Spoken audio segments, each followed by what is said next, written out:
ప్రత్యర్థులపై వ్యంగ్యాస్త్రాలతో విమర్శలకు దూసుకొచ్చే వైసీపీ నేత పేర్ని నాని సొంత ఇలాఖాలో భూములు కాజేయటంలోనూ కనికట్టు ప్రదర్శించారు.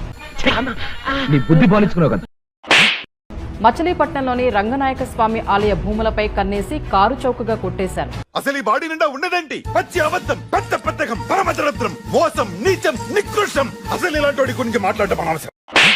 నేరుగా కాకుండా అనుచరులతో భూములు కొనుగోలు చేయించి ఆ తర్వాత నెమ్మదిగా తన కుటుంబ సభ్యుల పేరిట బదలాయించుకున్నారు. మంచి మర్యాద లేని ఎదవల్లారా. ఈ భూముల్ని వీళ్లు కొనుగోలు చేసిన తర్వాత వాటి మధ్యలో నుంచి వెళుతున్న హైటెన్షన్ విద్యుత్ లైన్ ను పేర్ని నాని మంత్రిగా ఉన్న సమయంలో 2020లో బైపాస్ రోడ్డు విస్తరణ పేరుతో పక్కకు జరిపించారు. ఎన్ని పచ్చవదాలంటే ఎంత మోసమండి ప్రజలను, పాపం ఆంధ్రప్రదేశ్ ప్రజలను. బైపాస్ పనులకు ఎలాంటి సంబంధము లేకపోయినా ఆ పేరు చెప్పి ప్రభుత్వ నిధులతోనే లైన్ ను మార్పించుకున్నారు.